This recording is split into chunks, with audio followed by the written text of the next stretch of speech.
Hi everyone, welcome to Student Corner. இன்னைக்கு நம்ம என்ன டாபிக் டிஸ்கஸ் பண்ண போறோம்னு பார்த்தீங்கன்னா ஹையர் பர்ச்சேஸ் சிஸ்டம்லேருந்து calculation of interest என்ற டாபிக்ல when cash price is not given அப்படின்ற கான்செப்டை ஒரு சம் மூலமா டிஸ்கஸ் பண்ண போறோம். ஆல்ரெடி என்னோட ப்ரீவியஸ் செஷன்ல பார்த்தீங்கன்னா ஹையர் பர்ச்சேஸ் சிஸ்டமோட introduction part and then when rate of interest is given not given and various situations discuss பண்ணியிருக்கேன். ஸோ இன்னைக்கு செஷனில் பார்த்தீங்கன்னா கேஷ் ப்ரைஸ் கொடுக்கலன்னா எப்படி சம்ம ஒர்க் அவுட் பண்ண போகிறோம் அப்படின்றதான் டிஸ்கஸ் பண்ண போகிறோம். ஸோ இது ஒரு illustration சம்ம. X purchased a typewriter on hire purchase system. As per terms, he is required to pay rupees 800 down, rupees 400 at the end of first year, rupees 300 at the end of second year, and rupees 700 at the end of third year. So X என்ற person வந்து ஒரு typewriter higher purchase சிஸ்டம்ல purchase பண்றாங்க. 800 down பேமெண்டா கொடுக்குறாங்க. First year எண்டில் 400 rupees instalment பே பண்ண ஆரம்பிக்கிறாங்க. Second year எண்டில் 300 rupees பே பண்ணுறாங்க. தேர்ட் இயர் எண்டில் 700 rupees பே பண்ணுறாங்க. Interest is charged at 5% per annum. Calculate the total cash price of the typewriter and amount of interest payable on each installment. So cash price எவ்வளோன்னு கேட்குறாங்க. ஒரு இன்ஸ்டால்மெண்ட்டுக்கும் interest எவ்வளோ பே பண்ணுறாங்கன்றத கேட்குறாங்க. So rate of interest பார்த்தீங்கன்னா வந்து 5%. Instalment each இன்ஸ்டால்மெண்ட்டுக்கும் என்னென்ன அமௌண்ட்டுன்னு ஸ்பெசிஃபிக்காக கொடுத்துருக்காங்க. அண்ட் தென் கேஷ் ப்ரைஸ் தான் இந்த சம்மில் நம்மளுக்கு கிடையாது, நாட் கிவன். ஸோ அதனால் இதை வச்சு தான் நம்ம ஐடென்டிஃபை பண்ணுறோம். ஸோ அதை பேஸ் பண்ணி நம்ம வந்து என்ன மெத்தடில் கால்குலேட் பண்ண போகிறோன்றத டிஸ்கஸ் பண்ணுவோம். ஸோ வென்எவர் கேஷ் ப்ரைஸ் கொடுக்கலன்னா நம்ம என்ன பண்ணோம்னா ஃபஸ்ட்டு திங் வந்து நம்ம கேஷ் ப்ரைஸை 100 rupees-ஆக அசியூம் பண்ணிக்கணும். Let the cash price be ₹100 அந்த மாதிரி நம்ம எழுதிக்கணும். அடுத்தது நம்ம என்ன பண்ணுறோம்னா இன்ட்ரெஸ்ட் ரேட்டு 5%. அப்போ 100 rupees நீங்கள் கேஷ் ப்ரைஸ் பே பண்ணுறீங்கன்னா அப்போது இன்ட்ரெஸ்ட் எவ்வளோவா இருக்கும்? 100 × 5/100. ஸோ போட்டிங்கன்னா ₹5 ஆகும். ஸோ ஒரு 100 rupees-க்கும் என்னது ₹5 நம்ம இன்ட்ரெஸ்ட் பே பண்ணுற மாதிரி இருக்கும். அடுத்தது நெக்ஸ்ட் என்ன பண்ணுறோன்னா இன்ஸ்டால்மெண்ட். அப்போது இன்ஸ்டால்மெண்ட் எவ்வளோ கட்டுவாங்க? Instalment paid at the end of the year. So அது எப்படி கால்குலேட் பண்ணுறதுன்னா கேஷ் ப்ரைஸும் இன்ட்ரெஸ்ட்டும் சேர்ந்தது தான் என்னது ஒரு இன்ஸ்டால்மெண்ட்டும். அப்போது 100 + 5 rupees இன்ட்ரெஸ்ட்டு. ஸோ 105 தான் என்னது இன்ஸ்டால்மெண்ட் நம்ம கட்டுவோம். ஓகேங்களா? ஸோ இது வரைக்கும் என்ன பார்த்தோம்? கேஷ் ப்ரைஸை 100-ஆக அசியூம் பண்ணுறத பார்த்தோம். 100 rupees-க்கு 5% இன்ட்ரெஸ்ட் ரேட்டுனா அப்போ ஒரு 100 rupees-க்கும் ₹5 நம்ம பே பண்ணுறோம். ஓகேங்களா? ஸோ அந்த 100 × 5/100 5 rupees-னு கண்டுபிடிச்சோம். அடுத்தது இன்ஸ்டால்மெண்ட்டு கண்டுபிடிக்கிறோம். எப்படின்னா கேஷ் ப்ரைஸ் ப்ளஸ் இன்ட்ரெஸ்ட். ஓகேங்களா? 100 + 5 105. ஸோ இதை வச்சு ஒரு ரேஷியோ ஒரு இதுவாக வந்து நம்ம ஃபார்ம் பண்ணுறோம். Interest on instalment. ஓகேங்களா? ஸோ எப்படின்னா 5/105 இந்த 5ம் இன்ட்ரெஸ்ட்டும் டிவைடட் பை இன்ஸ்டால்மெண்ட்டும். ஸோ 5/105 ஒரு ரேஷியோவாக ஃபார்ம் பண்ணிக்கிறோம் ஆஸ் அ ரேஷியோ. நெக்ஸ்ட் வந்து ஒரு டேபிள் கிரியேட் பண்ணுறோம். ஓகேங்களா? இந்த டேபிள் என்னன்னா table showing calculation of cash price and interest அப்படின்னு நீங்கள் ஹெட்டிங் ஃபார்ம் பண்ணிக்கலாம். ஓகேங்களா? Table showing calculation of cash price and interest. Okay. So இயருக்கு ஒரு காலம் எழுதிருங்க. நெக்ஸ்ட் இன்ஸ்டால்மெண்ட்டுக்கு ஒரு காலமு, இன்ட்ரெஸ்ட் பெய்டுக்கு ஒரு காலம் எழுதிருங்க, கேஷ் ப்ரைஸ் பெய்டு ஒரு காலம். So totally 4 columns. ஸோ இதில் பார்த்தீங்கன்னா வந்து ரிவர்ஸ் ஆர்டரில் எழுதுங்க. இந்த மெத்தடில் மட்டும் நம்ம ரிவர்ஸ் ஆர்டரில் எழுதுவோம். ஸோ ஃபஸ்ட்டு எது லாஸ்ட் இன்ஸ்டால்மெண்ட் அப்படின்றத கொஸ்டினில் பார்த்துக்கோங்க. தேர்ட் இயர் தான், அதாவது தேர்ட் இன்ஸ்டால்மெண்ட் தான் லாஸ்ட் இங்கே. ஸோ அதனால தேர்டுலேருந்து அப்படியே நம்ம என்ன பண்ணுவோம்?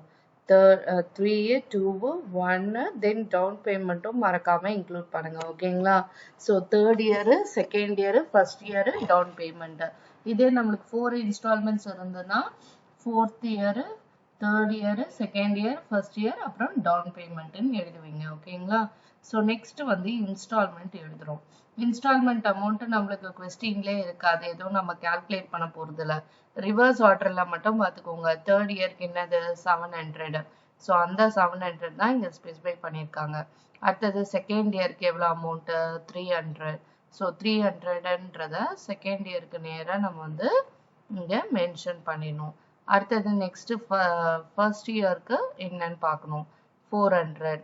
சம்டைம்ஸ் இன்ஸ்டால்மெண்ட் அமௌண்ட் ஈக்குவலாக கொடுப்பாங்க, எல்லா இன்ஸ்டால்மெண்ட்டுக்கும் சேம் அமௌண்ட்டுன்னு. சம்டைம் இந்த மாதிரி மாற்றி மாற்றி கொடுப்பாங்க. ஸோ அதனால கரெக்டாக பார்த்து எழுதிக்கோங்க. ஃபர்ஸ்ட் இயருக்கு பார்த்தீங்கன்னா 400 கொடுத்துருக்காங்க. நெக்ஸ்ட்டு டவுன் பேமெண்ட் வந்து பார்த்தீங்கன்னா 800 rupees டவுன் பேமெண்ட்டு. ஓகேங்களா? ஸோ 800 rupees இங்கே ஸ்பெசிஃபிக்காக கொடுத்துருக்காங்க பாருங்க. ஸோ இந்த 800 தான் டவுன் பேமெண்ட்டுக்கு எழுதிக்கிறோம் நம்ம. அடுத்தது நெக்ஸ்ட்டு இது எல்லாத்தையும் நம்ம ஆட் பண்ணோம்னா நம்மளுக்கு 2200 வருது. அது அட் லாஸ்ட் கூட நம்ம பண்ணிக்கலாம். 700 + 300 + 400 + 800 பண்ணிங்கன்னா 2200 வருது. ஸோ இப்போ நம்ம வந்து இந்த கால்குலேஷன்லாம் எப்படி பண்ணுறாங்க அப்படின்றத டிஸ்கஸ் பண்ணலாம். ஸோ ஃபர்ஸ்ட் என்ன பண்ணிக்கிறாங்கன்னா வந்து இந்த இன்ஸ்டால்மெண்ட் அமௌண்ட்டை எடுத்துக்கிறாங்க. அதாவது 700 இன்டூ இந்த ரேஷியோ ஃபார்ம் பண்ணோம்ல நம்ம 5/105ன்னு. ஸோ அந்த 5/105 போடுறோம். ஸோ 700 × 5/105 போட்டிங்கன்னா 3 அதாவது 33ன்னு வருது நம்மளுக்கு. ஸோ அதை தான் இங்கே வந்து எழுதிக்கிறாங்க. ஸோ மேக்ஸிமம் நீங்கள் கால்குலேஷன்ஸும் காட்டுங்க, நேராக 33ன்னு மட்டும் காட்டாதீங்க. ஓகேங்களா? ஸோ அதனால கால்குலேஷன்ஸும் காட்டுங்க. 700 இந்த அமௌண்ட்டை எடுத்துக்கிட்டு இன்டூ 5/105 பண்ணிங்கன்னா 33 வருது. நெக்ஸ்ட் இந்த கேஷ் ப்ரைஸ் பெய்டு காலம் எப்படி கண்டுபிடிக்கிறோம்? இன்ஸ்டால்மெண்ட் காலமும் இன்ட்ரெஸ்ட் பெய்டும் எப்பயுமே நம்ம சப்ராக்ட் பண்ணால் நமக்கு கேஷ் ப்ரைஸ் கிடைக்கும். ஒரு இன்ஸ்டால்மெண்ட்லையும் என்னது கேஷ் ப்ரைஸும் இருக்கு, இன்ட்ரெஸ்ட்டும் இருக்கு. அதே தான் இப்போ கேஷ் ப்ரைஸ் கண்டுபிடிக்கணும்னா அப்போ என்ன பண்ணலாம்? இன்ஸ்டால்மெண்ட்லேருந்து இன்ட்ரெஸ்ட்டை சப்ராக்ட் பண்ணால் நம்ம வந்து என்னது கேஷ் ப்ரைஸ் பெய்டை கண்டுபிடிக்கலாம். அதே தான் இங்கே அடாப்ட் பண்ணியிருக்காங்க. 700 - 33 நீங்கள் சப்ராக்ட் பண்ணிங்கன்னா 667 வருது. ஸோ அதை தான் இங்கே வந்து மென்ஷன் பண்ணிக்கிறாங்க. அடுத்தது இந்த காலம் இன்ஸ்டால்மெண்ட் அமௌண்ட் ஆல்ரெடி கொஸ்டின்லேயே கிவன். இது எல்லாமே கொஸ்டின்லேயே கிவன் நம்மளுக்கு. செகண்ட் இயருக்கு 300. ஓகேங்களா? ஸோ 300 போட்டுக்கிறோம். இப்போ இந்த கால்குலேஷன் மட்டும் நல்லா ரிமெம்பர் பண்ணிக்கணும். இந்த 300 எடுத்துக்கணும், ப்ளஸ் என்னன்னா 667 எடுத்துக்கணும். ஏன் அப்படின்னா இப்போ செகண்ட் இயரில் வந்து செகண்ட் இயருக்கு நம்ம வட்டி கட்டும் போது என்னது இன்னும் தேர்ட் இயர் நம்ம கட்டல. ஓகேங்களா? ஸோ அதனால தேர்ட் இயரோட கேஷ் ப்ரைஸும் தானே நம்ம சேர்த்து அதுக்கும் தானே வட்டி பே பண்ணணும். அதனால தான் நம்ம என்ன பண்ணுறோம் இங்கே 300 + 667 எடுத்துக்கிறோம். ஓகேங்களா? இன்னும் தேர்ட் இயர் கட்டலை, இனிமேல் தான் கட்ட போகிறோம்னா அப்போ தேர்ட் இயரோட கேஷ் ப்ரைஸும் நம்ம சேர்த்து எடுத்துக்கணும். ஸோ செகண்ட் இயர் இன்ஸ்டால்மெண்ட் நம்ம பே பண்ணும்போது தேர்ட் இயரோட கேஷ் ப்ரைஸையும் இன்க்ளூட் பண்ணிக்கிறோம். ஸோ 300 எடுத்துக்கிறோம், ப்ளஸ் 667 எடுத்துக்கிறோம். ரெண்டுத்தையும் ஆட் பண்ணிங்கன்னா 967 வரும். அது இன்ட்டு 5/105 போட்டிங்கன்னா 46 rupeesன்னு வரும். இப்போ 300 - 46 பண்ணிங்கன்னா 254 உங்களுக்கு ஆன்சராக கிடைக்கும் இங்கே. ஓகே, நெக்ஸ்ட் வந்து ஃபர்ஸ்ட் இயருக்கு போடுறோம். ஃபர்ஸ்ட் இயரோட இந்த 400 கொஸ்டின்லேயே இருக்கும் அவைலபிளாக நம்மளுக்கு. அதெல்லாம் நம்ம எதுவுமே நம்ம கால்குலேட் பண்ண போகிறதில்ல. இன்ஸ்டால்மெண்ட் காலம் கொஸ்டின்ல அவைலபிளாக இருக்கிறது. ஓகேங்களா? ஸோ 400 எடுத்துக்கிறோம். அடுத்தது நெக்ஸ்ட் வந்து ஃபர்ஸ்ட் இயர் நம்ம பே பண்ணும்போது செகண்ட் இயர் தேர்ட் இயர் ரெண்டுத்தோட கேஷ் ப்ரைஸையும் தானே இன்க்ளூட் பண்ணி ஒன்றா தானே நம்ம சேர்த்து வட்டி பே பண்ணணும். ஓகே, அதனால தான் நம்ம என்ன பண்ணுறோம், இந்த 400 எடுத்துக்கிறோம், 254 667 எல்லாத்தையும் ஆட் பண்ணிட்டு வந்த ஆன்சரோட 5/105 போடுறோம். ஸோ 63 rupees வருது நம்மளுக்கு.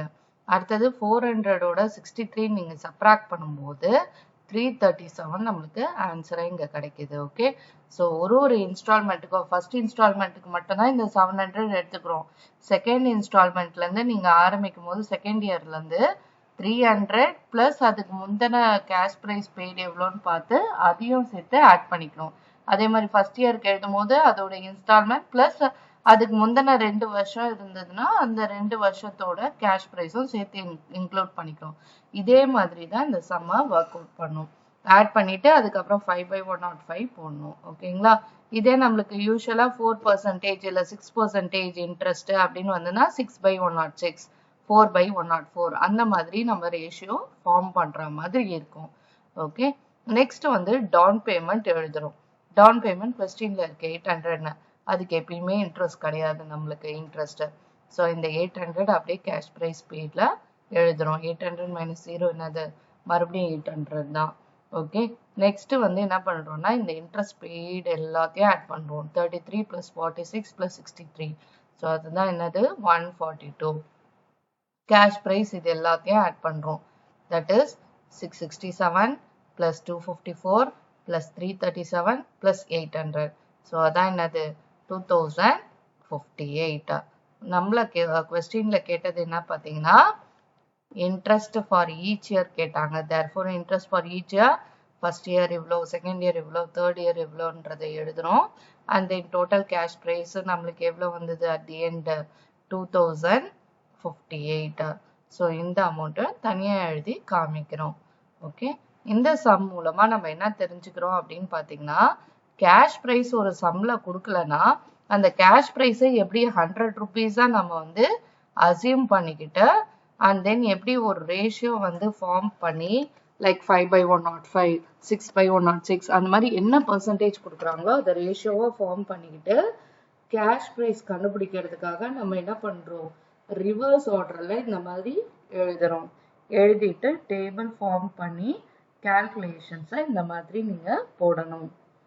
இந்த சம் மூலமா நம்ம என்ன கத்துக்கிறோம்னா cash price when cash price is not given, what is the total cash price paid for that particular goods or something whatever bought by hire purchaser, interest எவ்வளோ ஒரு இன்ஸ்டால்மெண்ட்லயும் பே பண்றாங்கன்றத கத்துக்கிட்டோம் இந்த சம் மூலமா.